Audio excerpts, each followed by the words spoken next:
Hello guys, Termex here, and welcome back to another episode in the Borderlands Retrospective series, and today is episode 10. I cannot believe we made it to 10 freaking episodes, but there's a lot more that I want to do. Call me a little bit ambitious, but I really want to push this series to 100 videos. Yes, I said that. 100 videos spanning across the entire Borderlands series, and I just want to thank everyone that has been supporting me on this journey, and if you have any other ideas you want to see on it, please let me know in the comments down below. But today's video is going to be about Zer0 the Assassin, and how he became more than just a number.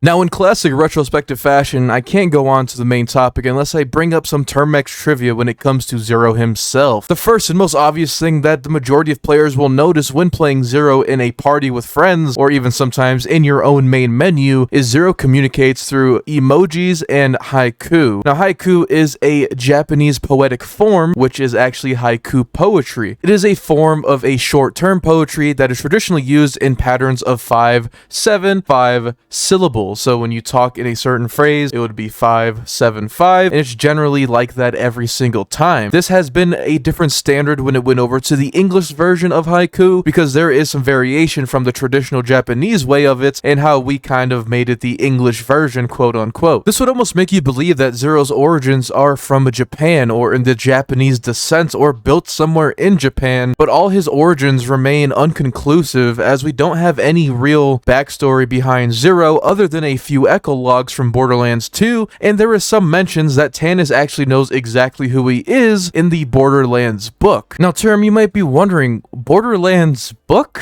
Well, yes, let me explain this. Borderlands 2, I have mentioned this in previous episodes of the Borderlands Retrospective series, but there is a little bit of a Pandorian Gazette, and it's like a piece of paper, and this was within that bundle. Not a lot of people know about this, but this was actually a form of a newspaper, kind of, when it came to Borderlands, and there was 4 pages in the loot chest, and one of the issues was in the loot chest. A lot of people in the community put them all together, and it made a whole entire thing. Probably a separate video, I'm not going to get too far into that. But there is a section of this gazette called Ask Dr. Tannis, and there is a little piece of paper that says Zer0 is not his true name. The remaining piece of scrap containing the name and gender of Zer0 were not included. But in the paper, Ask Dr. Tannis, there is a part of this that actually discusses Zer0 on this paper. I'll put it on screen. You could read the whole thing if you want to go through a little bit of annoyance of the warped imagery. But this is one of the papers, and it does say that there's inconclusive evidence that she probably knows where Zer0 originated, though this was never conveyed in the main storyline of Borderlands 2, or even Borderlands 3 for that matter. But going back to how Zer0 does communicate in the Borderlands series with his emoticons on his face. Now, it's very easy for you to just bypass these as little funny quirks and just another implementation of communication, but there's actually a full-on list provided by the Borderlands wiki of every single emoticon that Zer0 has for his entire arsenal, and what they mean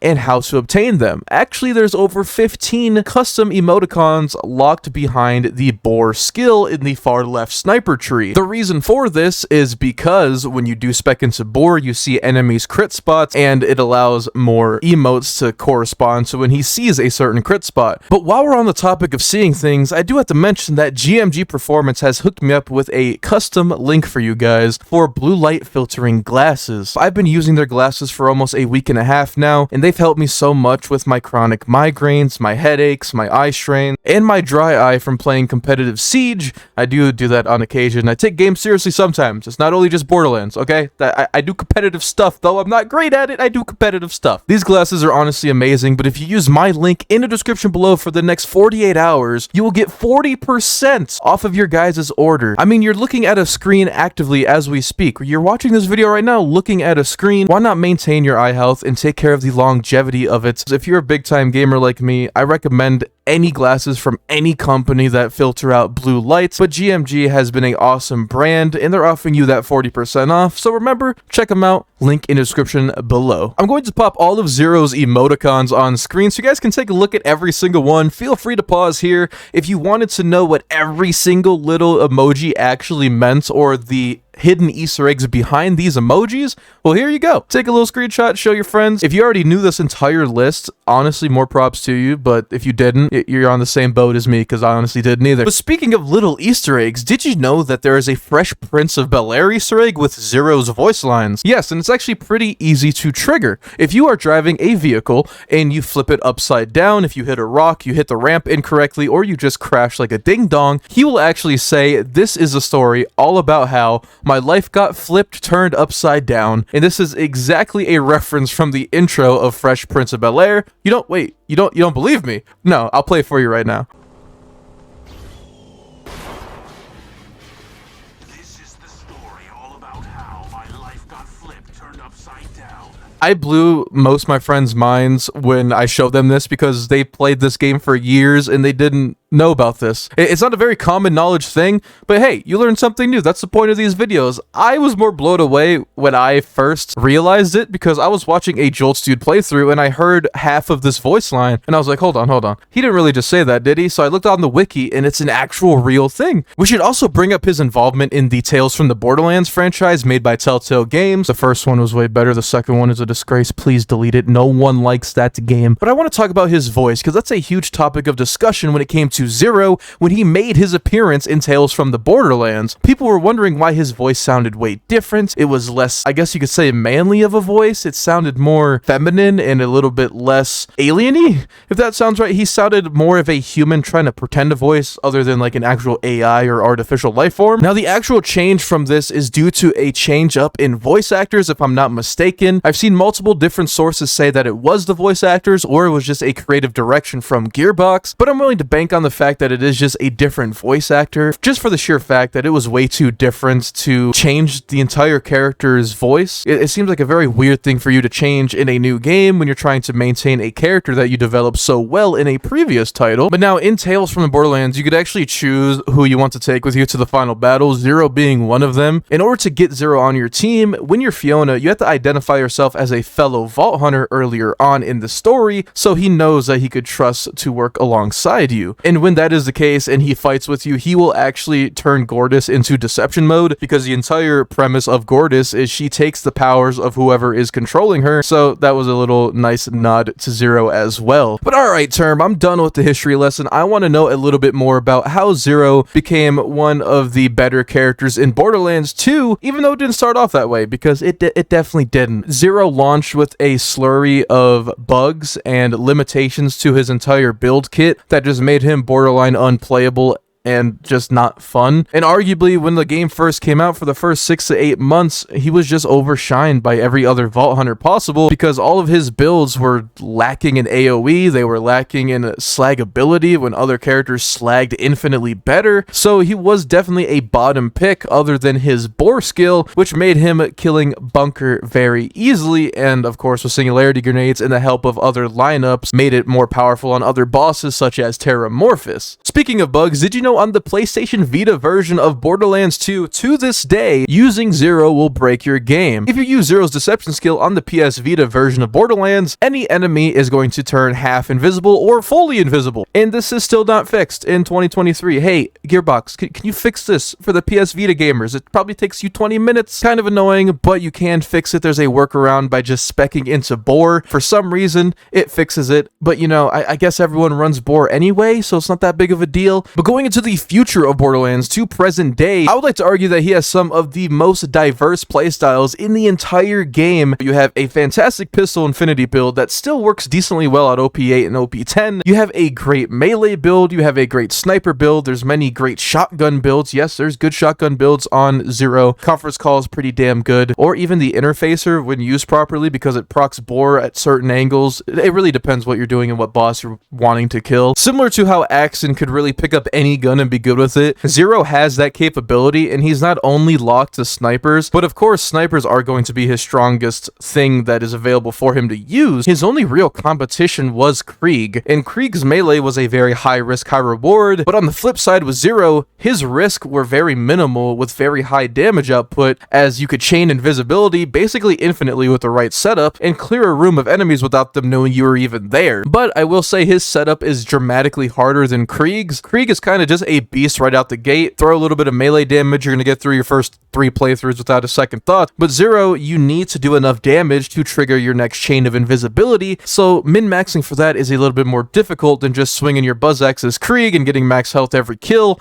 and then getting the free health gate. So it's a little bit different. But I will say, when it comes to the very end game, melee in general isn't great at all. But when it comes to Zer0, he could utilize melee way better at OP10 than Krieg can. The majority of Krieg players are going to be using Bloodsplosion on OP10. Now Zer0 also has a critical ascension glitch alongside rising shots, and now critical ascension is another Zer0 skill in his sniper tree that allows him to stack up sniper damage. Now if you get up to 999 stacks of critical ascension, you will do a crap ton of sniper damage, as you get 5% per stack and 6% crit damage per stack. So what players can do, and you could do this right now, go to the target dummy in Sanctuary, stack up some critical ascension, respec, and those stacks will maintain themselves without the need of worrying about resetting. I'm 99% sure you could fast travel to different places and keep these stacks, but this glitch was probably one of the biggest glitches for Zer0 and made his snipers all that much better because it was less effort for more damage. Granted, you had to stack every time you loaded up the game, but that takes about 5 minutes and then you could go do some fun stuff. He also had a glitch by the name of the Rising Shot glitch, which basically worked in the same exact way, except it was a little bit harder to execute as it was only 3 stacks and it decayed very quickly. Do you remember how I said towards the beginning how Zer0 was one of the least popular Vault Hunters? But now that Zer0's bugs are fixed for the most part, there's still a couple that are a little annoying, he is miles more playable now and a lot more badass than he previously was. And he's just become a very fan-loved character from multiple different games, and they didn't really butcher his character that hard. Maybe a little bit with the voice acting and Tales from the Borderlands, but in general he's maintained that awesome assassin, mysterious vibe throughout the entire series. Zer0 does remind me a lot of Black Noir in the way that he's very mysterious, but also has a funny personality to him. Granted, I know Black Noir doesn't talk, you get what I mean. They have very similar writing complexities to their character arc. But all this combined made Zer0 a very easy pick for a lot of characters in the Borderlands series. You get a dope-ass assassin guy, you don't even know what or where he came from or what he is. All I know is he could go invisible and shoot people in the face or stab them in the back. Either one is going to work with Zer0, and picking him on any Borderlands playthrough, regardless of what you're doing, you're gonna have some fun nowadays. And just so I could quickly debunk the argument of Zer0 takes no skill, but I'd like to make the argument out of all 6 Vault Hunters that are available to play in Borderlands 2, Zer0 is easily top 3 in terms of difficulty in my personal opinion. For the sheer fact that he takes miles more setup, he is the squishiest character in the game, he doesn't have many forms of survivability or health regeneration other than his deception, and he takes a lot of gear. He's very gear dependent in the future game. He's probably one of the more skilled Vault Hunters in the entire game, or arguably the entire franchise. And I know you Salvador mains are going to get upset by this, but yeah, I wouldn't be talking... We're not going to get into him, actually. But that's the video, guys. That's a little bit about Zer0, a little bit about his trivia, some Easter eggs, when traditionally, from the beginning, he was kind of just meh, a broken mess at launch, and no one really batted an eye to him. But through great character development, and allowing him to be expanded upon in other Borderlands games, fixing his bugs, giving him a various amount of playstyles that some other Vault Hunters just could never fathom, made him one of the most loved characters in the entire franchise. I just want to spread my gratitude to you guys for just sticking by my side on this channel, and allowing me to do what I love with posting Borderlands content. This retrospective series has been awesome going down memory lane, and I'm excited. I'm really excited for the future of it. I'm going to try my best to keep a consistent schedule. I know that's going to be hard for me. It's just life, schooling, everything like that. I'm trying my best to get videos out, and motivation hasn't really been too high in terms of Borderlands, and it's hard to be maintaining a motivational groove in the Borderlands series right now. So once again, I appreciate your patience. If you enjoyed today's video, make sure you hit the like button on it, as it does spread out my Borderlands content to more people in the Borderlands community. And make sure you subscribe so you never miss out on another Borderlands video from me. Make sure to check out my other videos in the Borderlands Retrospective series. It's on my channel. Go over to the playlist section. You'll find all of them. And if you have any ideas for future episodes, leave them in the comments down below. You guys be safe, and I'll see you all later.